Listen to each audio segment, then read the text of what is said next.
Greetings, fellow Star Trek fans, and welcome to Captain's Yacht, a Star Trek podcast run by two inner-city high school teachers evaluating the Star Trek universe through the lenses of history and literature. A little reminder before we beam aboard the Captain's Yacht: if you like what you see or have feedback for us, please like, share, subscribe, and comment, and we'd love to hear from you. So, let's beam aboard the Captain's Yacht and see what we're talking about today. Welcome, fans of Star Trek The Next Generation, to Episode 6 of The Captain's Yacht, the podcast that searches for new life, new meaning in the next generation, episode by episode. Aboard The Captain's Yacht, we're going to be talking behind the scenes, what works and what doesn't, and give out a handful of awards and shout-outs that no one's ever going to receive, but feel really good to give out nonetheless. This week we're watching and talking about 3 episodes from TNG's first season, including Too Short a Season, When the Bow Breaks, and Home Soil. I am one of your co-hosts, co-captains at Scholar Beta on all things social media, and I'm here with Captain Kanaka. Welcome, my friend. Oh, glad to be here. Glad we get to do this episode.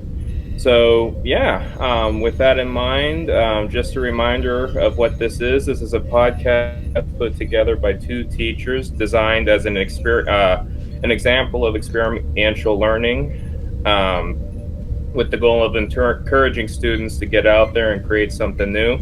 We don't got to get it right the first time, but through that process, you learn more. And from those processes, you get to understand the process more, the procedure more, shall we say, and that's what we're doing here. And we're modeling that so that when we teach students how to do that, they can learn from our mistakes. So I want to thank the commenters and also announce that next week and 2 episodes after that, we're going to take a brief departure from Star Trek The Next Generation and briefly review the first season of the CBS All Access show Star Trek Picard. I'm really looking forward to that. Right. That one's been a long time coming. I'm excited to talk to our resident scholar about that. But with that in mind, we are in the closing episodes, I would argue, of season 1, and we've been discussing, the scholar and I have been discussing what we could do as a between season episode in terms of a review. So if you folks have anything in mind, please let us know, and hopefully we'll be able to put it in the rotation. There we go. Yeah, I'm excited about that. I'm excited about that podcast we're doing on Picard. I think that's going to be great. 2 teachers breaking down a modern television series. Get ready, my friends. Get your pens and papers out. Get your citation note cards ready. Teachers coming to town to break this thing down, right, all the way to the blackboard, you know? So shall we get started with our reviews for this week? Make it so. All right, here we go. Season 1, Episode 16, Too Short a Season, Stardate 41309.5. What's happening in this episode? The Enterprise is escorting a very, very old admiral to participate in a tense hostage negotiation. With the mission just barely underway, the Admiral's alien aging treatment begins to show signs of failing. Dun dun dun, compromising the entire mission. So that's Too Short a Season, the premise, what we're working with. What are the tropes that show up in this thing? I guess it's kind of a quasi-political thriller, medical science mystery. You know, you have the hostage negotiation on the one hand, and you have the Admiral's experimental alien aging treatment on the other. What other tropes are we working with here? We got reverse aging going on. We've got hostage negotiations. We've got an alien drug. We've got an evil, corrupt Starfleet admiral. That's going to be a staple of the series. And we have one of my favorites, a Picard speech at the very end to seal it all up, to put a nice bow on it. So, Captain, take us behind the scenes. Tell us a little bit about the development of this episode. So, this particular episode fell victim to a lot of script tampering.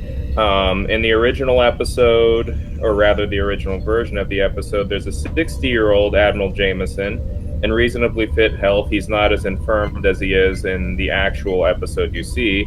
who willingly demotes himself to the rank of commander and kicks Riker off the bridge in a sort of midlife crisis sort of way. Riker temporarily gets a chance at commanding with the USS Falcon, the vessel that brings him over to meet the Enterprise. The anti-aging drug Jameson takes is proven to de-age him by 2 decades, but he needs, at the last minute, a transfusion of alien blood, which synergizes with the drug, causing him to de-age even further. Yeah, I've not seen any hostages yet in this No, script. there This ain't no is hostages. fascinating. Yeah. Jameson wants to get a chance at command and defend Mordan 4 from the evil Ferengi. That is one thing I'm glad they changed, because the Ferengi were supposed to Yes. attack. At the end of the episode, Jameson ages to 14 years old, but doesn't die. I know where that idea goes. Yeah, there you go. Yep. But it fulfills an ancient prophecy on the planet, which brings along the plot's resolution, where a warrior returning from the stars is reborn as a young man, and that brings peace to the universe, or peace to the galaxy anyway. Wow. Yeah, this script was tampered and by Gene Roddenberry's personal lawyer, Leonard Maislish, or at least it was alleged to be that way. As corroborated by script producer DC Fontana and Rick Berman. Apparently, there was a scene with Wesley Crusher that was written, but it was never filmed. Wesley Crusher doesn't make an appearance in this episode. The issue of lost youth and trying to regain lost youth seemed to be one of the bigger themes of the earlier script, and I would have liked to have seen them explore that more. Whoa. But yeah, that's what they were doing. Yes, Scholar Beta. Okay. I'm already in stitches, and we haven't even started talking about what actually happens in this episode. I actually, that seems like they were just throwing whatever they could get to stick. Okay, we need Ferengi. Okay, we need some de-aging. Okay, honestly, yeah, and none of the terrorists, the hostage parts of it, that's really fascinating that none of that's in there. I'm just cracking up that's also the phrase personal lawyer after Rudy Giuliani. I'm just never gonna be able to see anyone else. You know what I'm saying? Except like kind of a crazy personal, like, you know, a person who's kind of fallen from grace is what personal lawyer kind of means to me now. But no. I digress. So let's get into some deep cuts. Now that we know how this thing didn't develop, you know, we know that they added this hostage subplot. Well, actually, it's kind of the A plot of the episode. The de-aging thing kind of is in the background. It's actually at the forefront in the beginning, and then it kind of goes away until, well, it brings Jameson to his knees and ultimately his death. Right. So it kind of appears then disappears. So let's actually get into what happened in this take. How about you get us started, my friend? What's working for you in too short a season? So what works for me is that this is the first episode of Star Trek: The Next Generation to actually tackle a topical issue. Every episode until this point has either been devoted to world building or character development, which is clearly more important than tackling topical issues, and modern day Trek seems to struggle with that. But now that the characters and the world of Star Trek is established, Trek can branch out and add another dimension to its storytelling. And in this case, the issue of terrorists taking hostages was a very big deal in late 1970s, 1980s America. My favorite kind of Star Trek episode as a historian are Star Trek episodes that tackle issues from that time period, because it very blatantly turns them into historical documents able to be analyzed. The original series started this trend. Private Little War, which was released in February of 1968, coincidentally at the very end of the Tet Offensive, and that episode tackles the Vietnam War, but they were very selective in how they describe the Vietnam War. They call it the brush wars on the Asian continent of the mid 20th century. So that sidestepped the censors, and from a historical standpoint, that episode stands really well because it's an attempt, not only in Star Trek, but also in media of the time, to examine a contemporary issue. Let that be your last battlefield. released in 1969.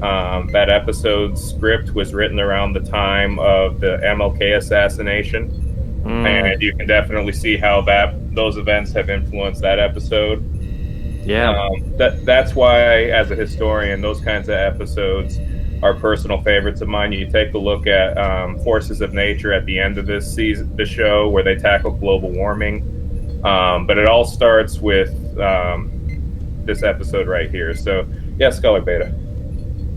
Yeah, kind of interesting. I didn't really consider this one, when I first watched it, tackling the issue of hostages, because that's kind of, that whole plot is the rug's kind of pulled out from underneath us, because there really isn't a negotiation. This is a pure revenge plot when all is said and done. We actually get a way better look at hostage crises in that episode. I think it's from season 3 or 4, The High Ground, which is one of my favorite. Yeah. Another great take. Actually, some of the Enterprise crew is taken. Beverly specifically is taken hostage, and Picard later. Amazing episode, but I love your take and bringing up these other episodes of Trek that tackle real political issues, and we're going to get more of that in TNG, and it's going to be done even more skillfully as well. Moving forward. More skillfully is definitely the term there, because again, this is an attempt, and like anything else, you seldom get it right the first try. So you definitely bring up how the fact that the theme of revenge and stuff like that completely overshadows any sort of political commentary here. Yes. And that definitely is worth pointing out, because especially at the end of the episode, that's how it takes form. It's less about the hostages and more about how this Admiral Jameson handles his mortality. But if you take a look at the development of the story, there were very specific examples of how they attempted to make it more topical. There's 3 major events that inspired this episode. There's the raid on Entebbe, which it happened in 1976, where the Popular Front for the Liberation of Palestine ended up hijacked a passenger airline of 258 passengers, let most of them go. 53 remained behind because they were Israeli or Jewish, and they needed Israel sent 4 C-130 cargo planes with commandos and an armed assault, very similar to what you see with what they tried to do when they first arrive at the planet. There's even a mention of a quote-unquote Starliner being captured. Admiral Jameson points that out, so you can definitely see that influence there. The Iranian Revolution of 1979, in which an American embassy has taken hostage. Workers in that American embassy were taken hostage. And then the whole arms for prisoners thing, that was very clear in the production development, where they said, connected to Iran-Contra, where you talk about giving weapons in exchange for hostages. So those 3 events play a role in shaping the narrative of the story. Not to its fullest potential, granted, but there are those 3 particular events that reflect in the story. Yeah, and I'm glad that you brought these historical events up. We're not going to talk about Picard yet. That's next week, viewers. You got to tune in next week for our special Picard episode. But I do want to say a Picard alert. You've heard many times in interviews with Patrick Stewart that he wanted something like Brexit to reflect in Picard. Well, imagine if instead of treating a political issue, exploring it within a single episode, we explored hostage crises throughout all of season 1. It just wouldn't work the same. You know what I'm saying? Goodness, no. Like Brexit, something similar to that could have been, explored in a fascinating way in an episode, in a Star Trek style episode. Maybe like it's Vulcan, or maybe it's someone big who wants to pull away because some type of politics is shifted on the planet, and we could explore where that comes from, and the ramifications of it splitting and giving people a democratic choice to leave and then regret. There's so much that's cool, but we don't need to explore it over an entire season or attempt to shove it in to an entire season worth of Star Trek. I just don't think that's how Star Trek works in its prime. Definitely not. You know what I mean? Oh, yeah. Do you get that feeling as well? You and I have a lot to say about this. Is all a big advertisement for our Picard analysis. This is why it's going to take 3 episodes instead of 1, because there's a lot to say about Picard, and I absolutely agree with you.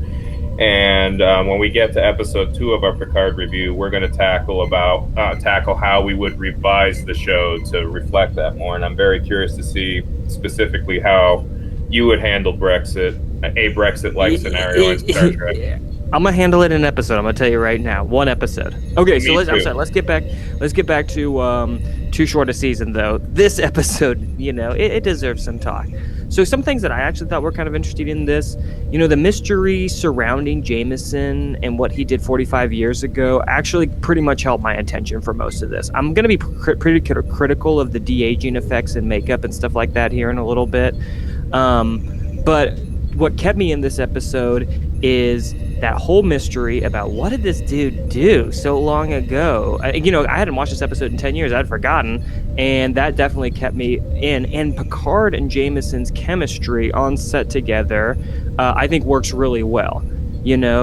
That those interactions, I think, really are special as Picard is unraveling this mystery, and he's not too quick to jump up and tackle Jameson and put him in the brig or anything like that. He's still following protocol, still giving Jameson some space. He hasn't endangered the ship yet, but he's keeping a pretty critical eye on him, and those interactions are really interesting.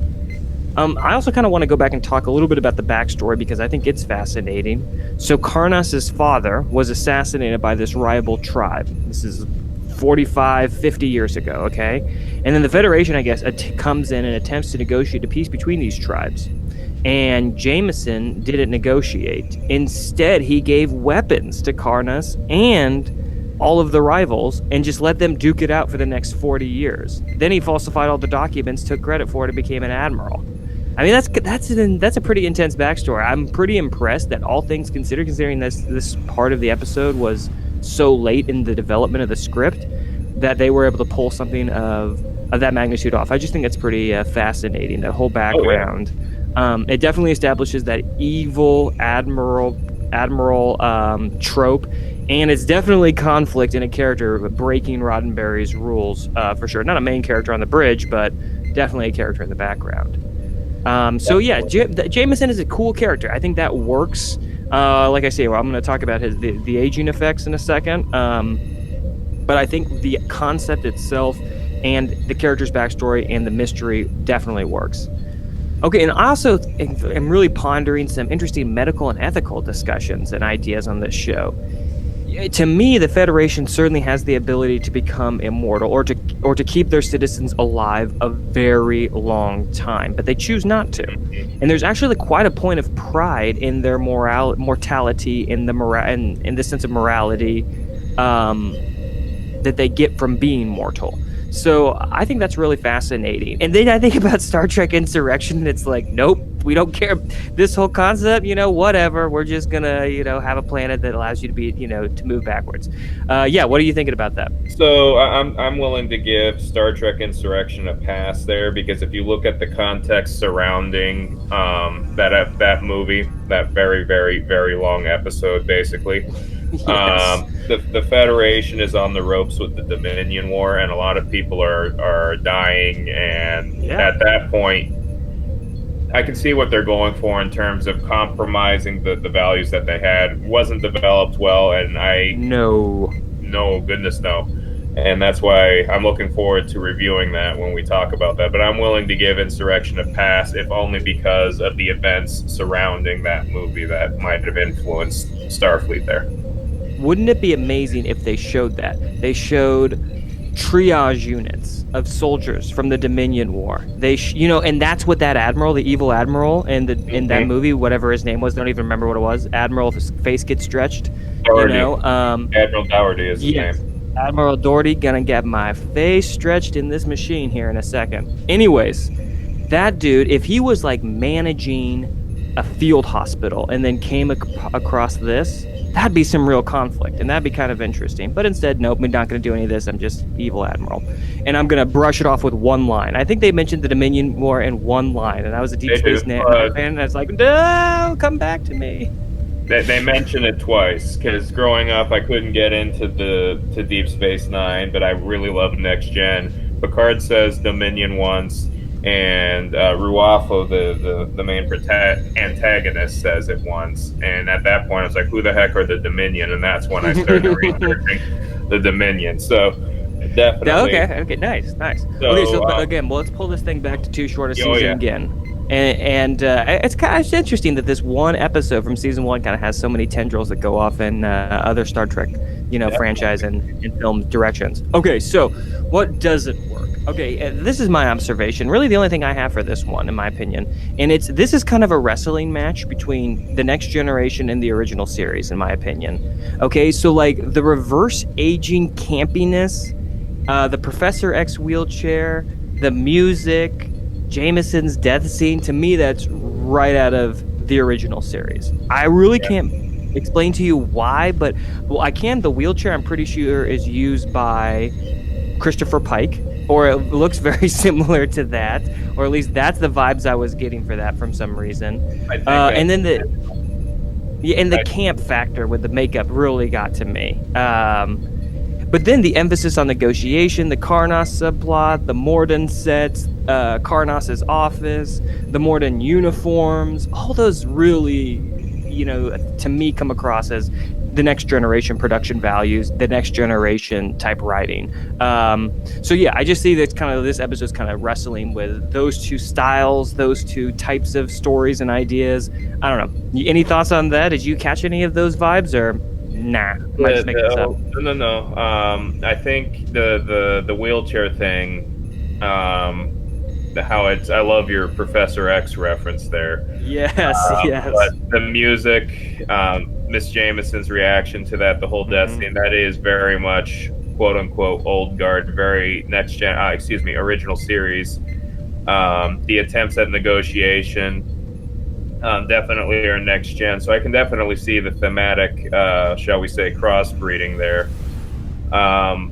From my perspective, yeah, I can definitely see that. And we're coming up on the point where Roddenberry is going to leave. That actually happens in one of these episodes where he consciously steps back and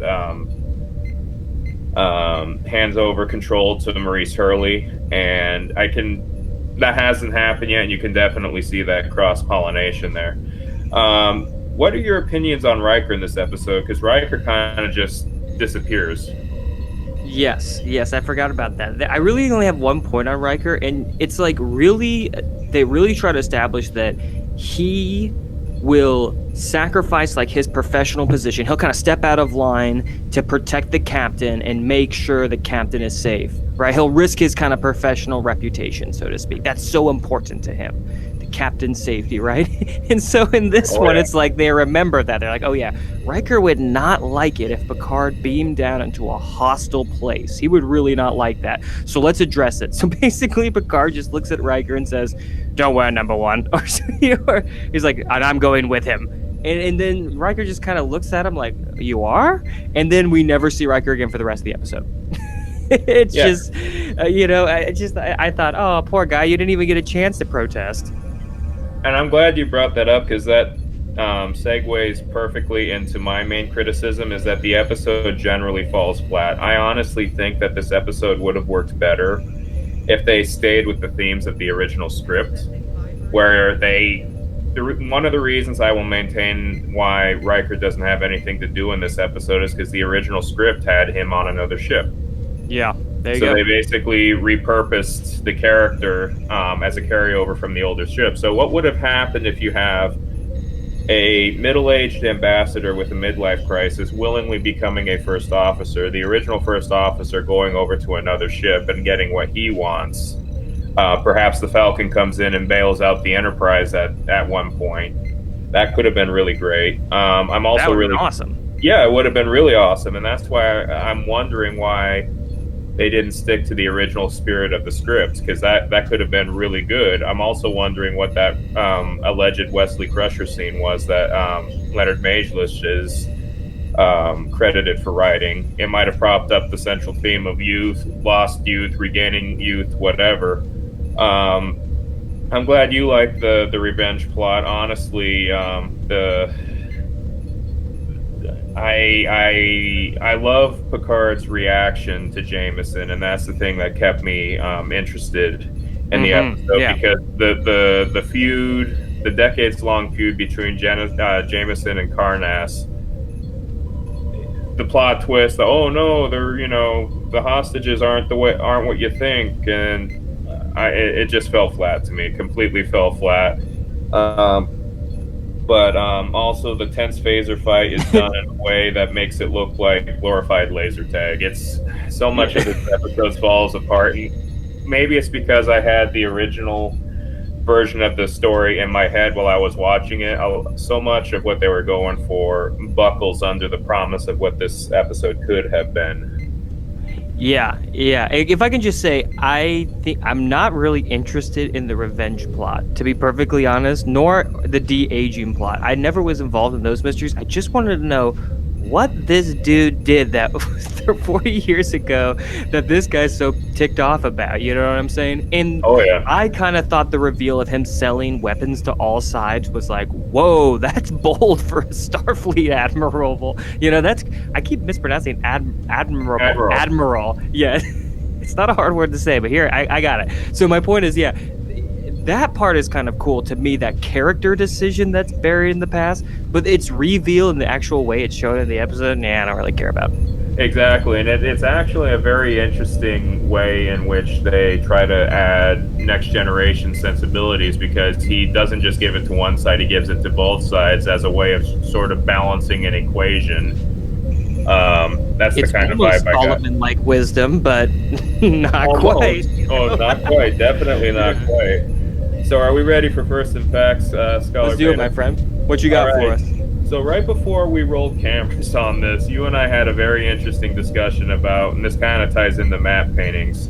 There is absolutely. a really strange connection to Spaceballs in this episode, and the craziest thing about this is both these shows, and by Spaceballs I mean the 1987 Mel Brooks MGM sci-fi spoof comedy. Where when you take a look at that scene of glorified laser tag, there is a map painting behind. Really closely, you will realize that it's actually the tunnel on the inside of the Mega-Made quote-unquote Death Star stand-in, where the Eagle 5, the Millennium Falcon stand-in, drives into, hovers, and lets Lone Star get out. I cannot unsee that now. I love it. If you're watching this on YouTube with us, take a look. There they are. They're identical. And no, well, yeah, once you see it, you can't unsee it. And at first, I thought you were talking about the set. I thought I was like, dang, you really noticed some details about that floor and ceiling. But nah, it's the painting in the background, those tunnels that look like it just kind of goes on and on and on. Absolutely. Nice job nailing that. Definitely. Yeah, I have to say, I would really be down to play some laser tag on that set, but not actually do an action scene there. I just want to say laser tag would be really fun there. How about episode awards? What do you got? What do you got for us? I hereby bestow on this episode the GNDN award, which is a reference to the original series set dressing, which means goes nowhere, does nothing. So it's an award given to a story detail that sounds important but has no impact on the story whatsoever. The away team escapade at the end of the episode, specifically Yar's involvement. I called this a couple episodes ago where after Haven with the big goodbye, I said that part of the show was the beginning of the end for Yar, because she would end up leaving the show saying that she wasn't properly taxed as an actress. I can literally count the number of lines she says on one hand, and you got Worf there on the same away team. And you could have easily repurposed her lines to Worf. Not saying that Denise Crosby isn't a good actress. I like Denise Crosby, but it's one of those things where it's like, her presence there is the ultimate GNDN, because nothing comes of it. She's not able to use her expertise in the episode and in that particular scene, and only a couple more episodes and then she's gone, which is unfortunate. With that in mind, you have some map paintings, some other map paintings, or those map paintings, rather, you'd like to salute. Yeah, I just want to give a shout out to those again. You can see the Morden tunnels there underneath the city where Jameson thought the hostages would be stored. Nope, wrong again. You can see some barrels and some rocks there. Very interesting set design. But now let's talk about Enterprise interiors instead. We're gonna stay on stage 6, which is where all the crew quarters were hanging out this season. And we're gonna take a look at Jameson's Admiral quarters. This looks like a redressing of Picard's hangout. If you look at that first photo there, you could see that little breakfast table in the background, all that good stuff. But then if you look at the second one that shows the other side of the room, you can kind of see where Picard's desk would be behind that that display. So just it looks like a redressing of that. Still a cool spot. That's definitely comfortable and deserving of an admiral. So Definitely. yeah. So That's my with that in Enterprise interior. mind, that really good interiors, and I never thought about that, but you're absolutely right, especially in that second image there, where you see basically that display that's behind Picard and his quarters. That is spectacular. I hadn't thought about that. So, are we ready for beam out on this episode? I believe so. Transporter room ready.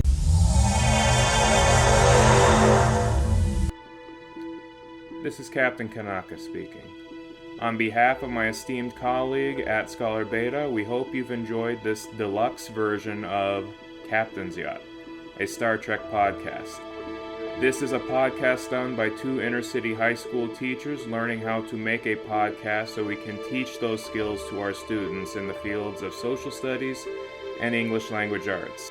If you like what you see and like to see more, don't forget to like, share, and subscribe. And as both me, Captain Kanaka, and my colleague Scholar Beta are new to the podcasting realm and the video production realm, please give us any feedback you deem appropriate. We could definitely use it. So, with that said, live long and prosper, e malama pono, and see you next time.